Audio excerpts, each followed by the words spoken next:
కాంగ్రెస్ పార్టీకి వెళ్తున్నటువంటి చాలామంది ఒక పార్టీకి సంబంధించిన వ్యక్తులు అని చెప్పుకోవచ్చు. అంటే గతంలో ఈ టీడీపీ బ్యాక్గ్రౌండ్ నుంచి వచ్చినటువంటి వ్యక్తులే. కడియం శ్రీహరి అయితేనేంది, లేకపోతే ఈరోజు పోచారం శ్రీనివాస్ రెడ్డి అయితేనేంది, లేకపోతే ఇప్పుడున్న సంజయ్, ఎట్లాగా ఆయన డమ్మీ. కేవలం సంజయ్ అనేది ఇలా పార్టీని తీసుకుంది కేవలం జీవన్ రెడ్డికి సంబంధించిన దాని మీద ఆయన ప్రభను కోల్పోయే ప్రయత్నం చేయడం తప్ప ఇంకోటి ఏం లేదు, పార్టీని దూరం చేయడం తప్ప ఇంకోటి లేదని సోషల్ మీడియాలో కూడా చర్చ నడుస్తూ ఉందన్న. ఈరోజు అంటే ఒక వర్గాన్ని మాత్రమే టార్గెట్ చేసి, రెడ్డిలలో కూడా ఒక వర్గాన్ని మాత్రమే టార్గెట్ చేసి ఈరోజు గెలిచిన ఎమ్మెల్యేలని, అందులో ఆ వర్గం నుంచి గెలిచిన ఎమ్మెల్యేలను పార్టీలోకి తీసుకోవడంలో ఏమన్నా మతలబు ఉందా? ఇప్పుడు పార్టీల పేరు చెప్పి నాకు పాత పరిచయాలు కొత్త పరిచయాలు ఇవి కాదు రేవంత్ రెడ్డికి. రెడ్డి సామాజిక ఉన్న బలమైన రాజకీయ నాయకత్వాన్ని రాజకీయంగా హత్య చేయాలి, ప్రలోభ పెట్టి లొంగ తీసుకోవాలి, ప్రలోభ పెట్టి పక్కలోకి తీసుకొని ఆయన విషకౌగిల్లో బంధించి వాళ్ళని రాజకీయంగా హత్య చేయాలి. దీనికోసం ఇవాళ ఈ ఫిరాయింపుల్ని వీటన్నిటిని కూడా ప్రోత్సహిస్తా ఉన్నాడు.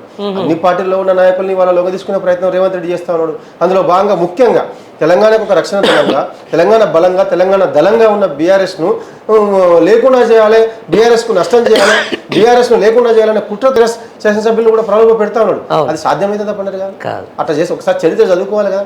ఆయన పార్టీ చరిత్రనే చదువుకోమనండి, వేరే పార్టీల చరిత్ర కాదు. రేవంత్ రెడ్డి కాంగ్రెస్ పార్టీని నా పార్టీ అని అనుకుంటాడని నేనైతే అనుకోను. ఆయన అనేక ఎత్తుగడలు, అనేక పార్టీలు, అనేక రకాల దారులు దాటి వచ్చిన వాడు ఆయన. కాబట్టి ఆయన కాంగ్రెస్ పార్టీ నా పార్టీ, కాంగ్రెస్ పార్టీ నాదే అనే నమ్మకం రేవంత్ రెడ్డికి ఉండదు. అయినా సరే ఈ పూటకి ఆయన కాంగ్రెస్ పార్టీలో ఉన్నాడు. కాంగ్రెస్ పార్టీ చరిత్రను చదువు. ఇందిరాగాంధీ ఎమర్జెన్సీ తర్వాత, ఇందిరాగాంధీ అనర్హత వేటుకు గురైన తర్వాత ఇందిరాగాంధీనే కాంగ్రెస్ పార్టీ నుంచి బహిష్కరించి కాంగ్రెస్ పెట్టుకున్నారు కదా. దేశంలో కాంగ్రెస్ రియల్ అనేది, రాష్ట్రంలో రెడ్డి కాంగ్రెస్ అనేది. ఆమెను బహిష్కరించారు కదా. బహిష్కరించినప్పుడు ఇందిరాగాంధీ దగ్గరికి పోవడానికి కూడా భయపడేది. ఆమె కోసం లక్షలాదిగా, కోట్లాది మంది తండోపతండాలుగా తరలిచ్చే జనాలున్న భారతదేశంలో ఇందిరాగాంధీ ఒంటరైనప్పుడు ఇందిరాగాంధీ పక్కకు పోయి ఫోటో దిగడానికి కూడా భయపడేది కదా. ఆమె దగ్గర బలమైన నాయకులు ఎవరు లేదు కదా ఇందిరాగాంధీ దగ్గర. కానీ తర్వాత ఇందిరాగాంధీ ప్రభను, ఇందిరాగాంధీ వైభవాన్ని ఒక ఫినిక్స్ పక్షిలాగా మళ్ళీ బూడిద నుంచి వచ్చి ఎదిగినట్టు ఆమె మళ్ళీ తన పార్టీని మళ్ళీ బతికించుకొని మళ్ళీ పునర్వైభవాన్ని తీసుకుంది కదా ఇందిరాగాంధీ. మళ్ళీ ప్రధానమంత్రి అయింది కదా ఇందిరాగాంధీ గారు. దాన్ని గమనించాలి కదా. కుట్రతో ఏ పార్టీని చంపేయలేము, ఎత్తుగడలతో ఏ పార్టీని చంపేయలేము. ప్రజలు చంపగలిగితే ప్రజలు నాశనం చేయగలరు ఎవరినైనా. కానీ ఒక రాజకీయ పార్టీనో, ఒక ముఖ్యమంత్రినో, ఒక ప్రధానమంత్రినో ఒక పార్టీని చంపాలనుకుంటే, ఒక పార్టీని ఎలిమినేట్ చేయాలనుకుంటే అది సాధ్యం కాదు. అది చరిత్ర చెప్తున్నది. దాన్ని రేవంత్ రెడ్డి గారు చదువుకోవాలి. శివసేనని చంపేద్దామని మోదీ చూసిండు చీల్చి, అయినా సాధ్యమైందా? ఎల్జేపీ పార్టీని చీల్చి బాబాయికి అబ్బాయికి మధ్య గొడవ పెట్టి బీహార్లో లోక్ జనశక్తి పార్టీని చంపాలని చెప్పి మోదీ చూసిండు, సాధ్యమైందా? అట్లనే సమాజ్వాదీ పార్టీని చిచ్చు పెట్టాడు, బాబాయికి అబ్బాయికి మధ్య చిచ్చు పెట్టారు. మళ్ళీ సమాజ్వాదీ పార్టీ ఎదిగింది కదా. ఆర్జేడీని కూల్చే ప్రయత్నం చేసి కేసులు పెట్టి, అనేక రకాల కేసులు పెట్టి, లల్లు ప్రసాద్ యాదవ్ని జైల్లో పెట్టి రకరకాల ప్రయత్నాలు చేసిరు. ఆర్జేడీ నాశనం అయిందా? అట్లనే డిఎంకేని కొట్టేద్దామని చూసిరు, సాధ్యమైందా తమిళనాడు రాష్ట్రంలో? ఇట్లా సాధ్యం కాదు. పాలకులు అనుకుంటే పార్టీలను చంపలేరు, ప్రజలు అనుకుంటే చంపగలరు. ఆ శక్తి ప్రజలకు ఉంది, కానీ పాలకులకు లేదు. పాలకులే తిరిగి అబాస్ పాలైతారు ఇట్లాంటి పనులు చేస్తే. అది చరిత్ర చెప్తా ఉన్నది. కానీ బీఆర్ఎస్ పార్టీ లాంటి బలమైన పార్టీని, ప్రజలతో ఒక ప్రేమ పెనవేసుకున్న పార్టీని, తెలంగాణ మట్టితో ప్రేమ పెనవేసుకున్న పార్టీని, తెలంగాణ పుట్టించిన బిడ్డ బీఆర్ఎస్ పార్టీ తన బిడ్డను తెలంగాణ చంపుకుంటుందా? చిన్న చిన్న పొరపాట్లు జరిగినా, ఏం జరిగినా మన బిడ్డ చిన్న చిన్న పొరపాట్లు తెలిసో తెలియకో చేస్తాడు, కొన్ని తప్పుడడుగులు వేస్తాడు, బిడ్డను చంపుకుంటామా అండి? తెలంగాణ పుట్టించిన బిడ్డ BRS party. Telangana BRS party అద్భుతమైన విజయాలు సాధించింది, అద్భుతమైన పరిపాలనా విధానాలను అమలు చేసింది. రైతులకు, నిరుద్యోగులకు, యువకులకు, పారిశ్రామికంలో, వ్యవసాయ రంగంలో అద్భుతాలు నమోదు చేసింది బీఆర్ఎస్ ప్రభుత్వం. అట్లాంటి బీఆర్ఎస్ పార్టీని ఒక రేవంత్ రెడ్డి మాటలినో, కాంగ్రెస్ పార్టీ కుట్రలకు లోనయ్యో తెలంగాణ సమాజం దూరం చేసుకుంటుందా? ఇది పెద్ద అపోహగా మిగిలిపోతుంది. రేవంత్ రెడ్డికు పెద్ద పీడకలలాగా మిగిలిపోతుంది. ఆయన ఉరికి బొక్కబోర్ల పడడం ఖాయం. దాన్ని మనం చూస్తాం పండగ గారు, అంతేనా? 100% చూస్తాం. రేవంత్ రెడ్డి గారు ఉరికి బొక్కబోర్ల పడడం ఖాయము. ఇది మనం చూస్తాము, అంతేనా? 100% చూస్తాం. రైట్. దీంతో పాటు మనం మాట్లాడుకుంటూనే ఉన్నాం. మీరు సోషల్ మీడియాకి సంబంధించిన దాంట్లో కూడా బాగా ఒక చర్చ ఏంటంటే, నెంబర్ 2 అని చెప్పుకునే కొంతమంది మంత్రులకు, ఎవరైతే రేవంత్ రెడ్డి దిగిపోతాడో వెంబటే వచ్చి కుర్చీ మీద కూర్చోవడానికి కొంతమంది రెడీగా ఉన్న ఇదే కాంగ్రెస్ నేతలకు, వాళ్ళు రేపొద్దున వాళ్ళ పప్పులు ఉడకకుండా వాళ్ళకు ఆ సీటు మీద కూర్చొనియకుండానే ఇదంతా బిహైండ్గా ఈ ఎమ్మెల్యేలను గుంజుకునే ప్రయత్నం చేస్తూ ఉన్నాడు. ఎవరైతే కొంతమంది ఇప్పుడున్న మంత్రివర్గంలో కానీ, ఇప్పుడున్న కొంతమంది సీనియర్ లీడర్లు కానీ వాళ్ళ పార్టీలో ఆయన ఉండడం కూడా ఇష్టం లేదు అని చెప్పేసి తన అంతరంగులతో మాట్లాడినట్టు ముఖ్యమంత్రి తన అంతరంగంతో మాట్లాడుతున్నట్టు మన కొన్ని సోషల్ మీడియా లీక్స్ వస్తున్నాయి. కాంగ్రెస్ అంటేనే లీక్స్ అంటేనే కాంగ్రెస్. దాంట్లో భాగంగా పర్టికులర్గా బీసీలో ఉన్నటువంటి మంత్రుల మీద రేవంత్ రెడ్డి పిఆర్ టీమే రోజు కావాలని ట్రోలింగ్ చేస్తూ ఉంది. వాళ్ళ వ్యాఖ్యల్ని వక్రీకరించి పేపర్లో రాస్తూ ఉందన్న దాని మీద ఒక వాదన వినిపిస్తున్నాను సోషల్ మీడియాలో. దీన్ని మీరు ఏమంటారు చెప్పండి, ఒక బీసీ బిడ్డగా. ఇప్పుడు ఒకసారి రేవంత్ రెడ్డి గతం చూడు, అధికారంలో ఉన్నప్పుడు కాదు, ప్రతిపక్షంలో ఉన్నప్పుడే రేవంత్ రెడ్డి పిఆర్ టీము సొంత పార్టీ నాయకుల వ్యక్తిత్వ హననానికి పాల్పడ్డది. అవును, ఉత్తమ్ కుమార్ రెడ్డి చెప్పుకుండు కదా, ఉత్తమ్ కుమార్ రెడ్డి మీద ట్రోలింగ్స్, కోమటిరెడ్డి వెంకటరెడ్డి ఆనాడు కాంగ్రెస్ లో ఉన్నప్పుడే, ఆయన పిసిసి ప్రెసిడెంట్ గా ఉన్నప్పుడే సొంత పార్టీ నాయకులకు అండగా నిలబడి సొంత పార్టీ నాయకులకు వాళ్ళని బలోపేతం చేయాల్సిన బాధ్యతాయుతమైన పదవిలో ఉన్నప్పుడే ఆయన పిఆర్ టీం చేత కోమటిరెడ్డి వెంకటరెడ్డి మీద, ఉత్తమ్ కుమార్ రెడ్డి మీద, కాంగ్రెస్ పార్టీలో ఉన్న బలమైన ఆనాడు బలంగా ఉన్న నాయకుల మీద అనేక రకాలుగా దాడులు చేయించిన కదా పిఆర్ టీం. బుద్ధి మారుతుందా? అధికారంలోకి వచ్చినాక మారుతుందా? ప్రతిపక్షంలో ఉన్న బుద్ధి అధికారంలోకి వచ్చిన తర్వాత మారదు కదా. అధికారంలోకి వచ్చిన తర్వాత కూడా అదే పని చేస్తా ఉన్నాడు. అందరి మంత్రుల మీద మంత్రులను డమ్మీలను చేసేసండి వాళ్ళ రేవంత్ రెడ్డి గారు. మంత్రుల వ్యక్తిత్వ హననంతో పాటు, మంత్రుల మీద ట్రోలింగ్స్తో పాటు, మంత్రులను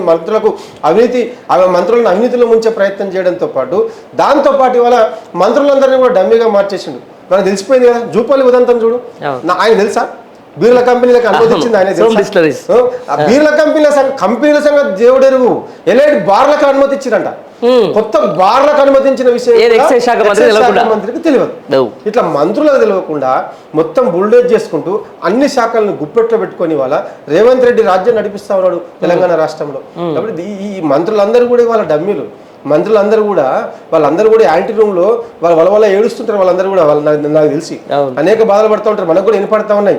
మంత్రులు వేరే వాళ్ళ ముందు గోడ వెలబేసుకుంటున్నట్టు, వేరే వాళ్ళ ముందు వాళ్ళందరూ కూడా బాధపడుతున్నట్టు, ఇదెక్కడ కష్టం వచ్చారని ఆయన ములకంపని తీసుకొచ్చి నెత్తి మీద పెట్టుకుంటుమి వచ్చి ఇట్లాంటి నాయకుని తీసుకొచ్చి మేము ముఖ్యమంత్రిని చేసుకున్నామని మంత్రులు ఆవేదన వెలుబుస్తున్నారని చాలా మంది చెప్తా ఉన్నారు.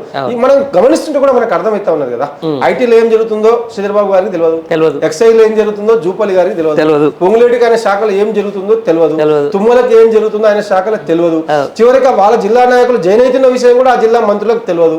ఈ విధంగా మొత్తం ఇవాళ రేవంత్ రెడ్డి కబంధ హస్తాల్లో ప్రభుత్వము కాంగ్రెస్ పార్టీ చిక్కిపోయింది. ఇవాళ ఢిల్లీకి ఏం కావాలో ఇస్తా ఉన్నాడు. ఢిల్లీకి రాహుల్ గాంధీకి కావాల్సిన రాళ్ళు రప్పలు పంపిస్తా ఉన్నాడు. వాళ్ళని సాటిస్ఫై చేస్తా ఉన్నాడు. సాటిస్ఫై చేసి మొత్తం ఇవాళ ప్రభుత్వాన్ని పార్టీని గుప్పెట్లో పెట్టుకొని ఇవాళ మొత్తం సర్వనాశనం చేసే పనిని ఇవాళ రేవంత్ రెడ్డి గారు చేస్తూ ఉన్నారు. ఇది మనకు కనిపిస్తూ ఉన్నది, అందరికి అర్థమవుతా ఉన్నది. కానీ ఇది ఎల్లకాలం సాగదు. ఈ చెస్ ఆట రేవంత్ రెడ్డి ఆడుతున్న ఈ దుర్మార్గమైన చదరంగం వితిన్ ది పార్టీలో, ప్రభుత్వంలో, రాష్ట్రంలో వివిధ రాజకీయ పార్టీలతో ఆడుతున్న దుర్మార్గమైన చదరంగపు క్రీడ ఇది చెల్లదు, ఇది నడవదు. ప్రజలు చైతన్యవంతమైన వాళ్ళు పోతే ఎమ్మెల్యేలు పోతుండొచ్చు కొంతమంది, కానీ అనేక మంది అగ్గి బరాటం లాంటి నాయకులు, వేలాది మంది, లక్షలాది మంది ప్రజల్ని సమీకరించే శక్తివంతులు, వివేకవంతులు బీఆర్ఎస్ పార్టీలో ఉన్నారు. దానికి కొదవలేదు. బీఆర్ఎస్ పార్టీలో లీడర్షిప్ కొదవలేదు. ఎంతమందిని తీసుకుంటున్నావు కావచ్చు, కొంతమంది నువ్వు 30 మందిని తీసుకోవచ్చు నువ్వు, కానీ లక్షలాది మంది సైన్యం ఉంది బీఆర్ఎస్ పార్టీకి. లక్షలాది మంది వివేకవంతులు, విజ్ఞానవంతులు, ఆర్గనైజర్స్ బీఆర్ఎస్ పార్టీకి ఉన్నారు. వాళ్ళని కొనగలవా, తీసుకోగలవని? వాళ్ళందరినీ కూడా సాధ్యం కాదు కదా. వాళ్ళే రేపటి నాయకులు అవుతారు. వాళ్ళే బీఆర్ఎస్ పార్టీని భుజాల మీద మోస్తారు. బీఆర్ఎస్ పార్టీకి ప్రజలకు మధ్య బ్రిడ్జ్ లాగా వాళ్ళే నిలబడి ఖచ్చితంగా బీఆర్ఎస్ పార్టీకి మళ్ళీ పూర్వ వైభవాన్ని తీసుకొస్తారు. బీఆర్ఎస్ పార్టీ అధికారం కోల్పోయింది, అంతేగాని ప్రజల గుండెల్లో స్థానం కోల్పోలే. తెలంగాణ ప్రజల గుండెల్లో స్థానం కోల్పోలే. అధికారం కోల్పోయి ఉండొచ్చు, కానీ తెలంగాణ ప్రజల గుండెల్లో స్థానం ఉంది కదా. మళ్ళీ ఆ స్థానమే తిరిగి బీఆర్ఎస్ పార్టీకి సింహాసనం అవుతుంది. బీఆర్ఎస్ పార్టీని అధికారంలోకి తీసుకొస్తుంది పక్కా. 100% నమ్మకం అయితే ఉంది. 100%. ఈ చరిత్ర మీరేమో ఇట్లా ఇది చెప్తా ఉన్నారు. సోషల్ మీడియాలో వస్తున్నటువంటి వార్తలేమో చాలామంది క్యూ కడతా ఉన్నారు. వాళ్ళందరూ పోయి కడవ కప్పడం ఆలస్యం. దాంట్లో చాలామంది లైన్లో ఉన్నారు. ఇప్పుడు మీ నియోజకవర్గానికి సంబంధించిన దాంట్లో కూడా నెక్స్ట్ ఆయన పేరు వినపడతా ఉంది, కొంతమంది పేర్లు వినపడతా ఉన్నాయి. ఇవన్నిటికీ చూసుకుంటే ఒకసారి టోటల్గా ఎంతమంది మిగులుతారన్న బీఆర్ఎస్ పార్టీలో ఫైనల్గా మీకున్న అంచనా ప్రకారం? ఇప్పుడు నేను ఏమంటున్నా పండర్ గారు, వీక్ మైండ్ ఉన్న వాళ్ళు క్యూ కడితే కడుతుండొచ్చు. ఓకే, కాసులకు కక్కుర్తిపడో లేక బెదిరింపులకు భయపడో వాళ్ళు వీక్ మైండ్ ఉన్న వాళ్ళు క్యూ కడితే కడుతుండొచ్చు. కానీ లక్షలాది యువకుల సైన్యం, లక్షలాది తెలంగాణ ప్రజల క్యూ బీఆర్ఎస్ పార్టీ ఆఫీస్ వైపు ఉంది కదా. కేసీఆర్ గారి నాయకత్వం వెనుక ఉంది కదా ఈ క్యూ. నీకు ఈ క్యూని నువ్వు ఎట్లా ఖతం చేస్తావు అంటే నేను అదే అంటున్నా. శాసనసభ్యులను, ఎమ్మెల్యేలను, ప్రజాప్రతినిధులను, కొంతమంది వీక్ మైండ్ ఉన్న వాళ్ళను లొంగ తీసుకోవచ్చు. కానీ ఈ అశేషమైన ప్రజా సైన్యాన్ని, అశేషమైన కార్యకర్తల సైన్యాన్ని కొనగలవా? సాధ్యం కాదంటున్నాడు. ఇప్పుడు మీరున్నారు పార్టీలో గత కొన్ని సంవత్సరాల నుంచి కొనసాగుతూ ఉన్నారు. దక్కాల్సిన గౌరవం దక్కలేదైతే నేనైతే అంటాను సార్. మీ ఉద్దేశం ఎట్లుందో నాకు తెలియదు. యాజ్ అ జర్నలిస్ట్గా నేను మిమ్మల్ని చూస్తున్న విధానానికి సంబంధించి మీరు ఒక నాయకుడు పార్టీ మారితే ధర్నా చేసిండ్రు, ఈరోజు ఆల్మోస్ట్ జైలు దాకా వేసిన పరిస్థితి. ఈరోజు సామాన్య కార్యకర్తలు ఈరోజు పార్టీ మారిన వాళ్ళు ఇంటి ముంగట ధర్నాలు రాస్తారోకలు మొత్తుకుంటున్నారు. కార్యకర్త ఇంత ఆత్మస్థైర్యంతో ఉన్నప్పుడు నాయకునికి ఏమవుతుంది బీఆర్ఎస్ పార్టీలో? నాకు అది తెలియాలి. ఇప్పుడు పండరి గారు బీఆర్ఎస్ పార్టీలో సమర్థులను గుర్తించడంలో కేసీఆర్ గారు ఎప్పుడు కూడా పొరపాట్లు చేయలే. ఆయా జిల్లా రాజకీయాల పరిస్థితుల వలన, ఆయా జిల్లా రాజకీయాల వలన కొంత లేట్ అయితే అవుతుండొచ్చు. ఓకే, నాలాంటి వాళ్ళ కొంతమంది విషయంలో ఆ జిల్లాలో ఉండే, ఆయా జిల్లాల్లో ఉండే అడ్డుపడే నాయకత్వం వలన, లేకపోతే రకరకాల కారణాల వలన కొంత అటు ఇటు అయితే అయ్యిండొచ్చు. కానీ నాకు ఇచ్చాడు కదా గొప్ప అవకాశాలు. బీసీ కమిషన్ సభ్యుడిగా నాకు అవకాశం ఇచ్చాడు కదా, స్పోర్ట్స్ అథారిటీ చైర్మన్ గా నాకు అవకాశం ఇచ్చాడు కదా, నాకు నిలబడి కొట్లాడే శక్తిని, సామర్థ్యాన్ని కేసీఆర్ గారే ఇచ్చారు కదా, రాజకీయాల్లో నేను లైవ్ లో ఉండే అవకాశాన్ని కేసీఆర్ గారే ఇచ్చారు కదా. అంత గొప్ప నాయకుడు కేసీఆర్ గారు. మా దగ్గర ఏముందని? బలహీన వర్గాలకు చెందిన వాళ్ళం, మారుమూల ప్రాంతాల నుంచి వచ్చిన వాళ్ళం, మాకు ఏ విధమైన కుటుంబాల వారసత్వం లేదు, డబ్బు మూటలు లేవు మా దగ్గర. మా దగ్గర ఉన్న దమ్ము, కష్టపడే గుణమే కదా. దీన్ని గుర్తించింది కేసీఆర్ గారు. నాలాంటి వందల మందికి అవకాశాలు ఇచ్చాడు కదా. ఎంతమంది విద్యార్థి నాయకులకు, ఎంతమంది యువకులకు ఇవాళ గొప్ప గొప్ప పొజిషన్లను, MLA, MP, mayor, deputy mayor, corporation చైర్మన్లు, జడ్పీ చైర్మన్లు, ఇట్లా చెప్పుకుంటూ పోతే ఎన్నో వందలాది పదవుల్ని మట్టి మనుషుల పిల్లలకి ఇచ్చి ప్రోత్సహించింది కేసీఆర్ గారు కదా. ఇది కదా చరిత్ర, ఇది కదా గొప్ప చరిత్ర. మరి ఈ గొప్ప చరిత్రను ఎవరైనా చేస్తారా? సాధ్యమవుతుందా? ఇట్లాంటి గొప్ప పార్టీ బీఆర్ఎస్ పార్టీ కదా, అట్లాంటి గొప్ప నాయకుడు కేసీఆర్ గారు కదా. ఎమ్మెల్యేలు పోయినంత మాత్రాన వేలాది లక్షలాదిగా ఉన్న కేసీఆర్ సైన్యాన్ని నువ్వు లోపరుచుకోగలుగుతావా? సాధ్యమా? ఇది సాధ్యం కాదు. అదే నేను రేవంత్ రెడ్డి గారికి చెప్పదలుచుకున్నా. నువ్వు శ్రమతో జయించు, కుట్రతో జయించను. కేసీఆర్ ఎంత చెమట వచ్చిండో, ఎంత శ్రమించిండో, పాతాళంలో ఉన్న తెలంగాణను శిఖర సమానంగా నిలబెట్టడం కోసం, అట్టడుగునున్న తెలంగాణను శిఖర సమానంగా ఆకాశం అంతా ఎత్తుకు ఎదిగించడం కోసం కేసీఆర్ ఎంత చెమట వచ్చిండో, ఎంత రాత్రి పగలు పనిచేసిండో, 10 ఏళ్ళు ఎంత బ్లడ్ అండ్ స్వెట్ పెట్టి పనిచేసిండో, దానికి సమానంగా నువ్వు కష్టపడు. ఆ శ్రమతో జయించు. అభివృద్ధితో జయిస్తా, పైసలతో జయిస్తా, బెదిరింపులతో జయిస్తా, ఫిరాయింపులతో జయిస్తా అనుకుంటే అది నీ మూర్ఖత్వం మాత్రమే అవుతుందని చెప్పి రేవంత్ రెడ్డి చెప్పదలుచుకున్నారు.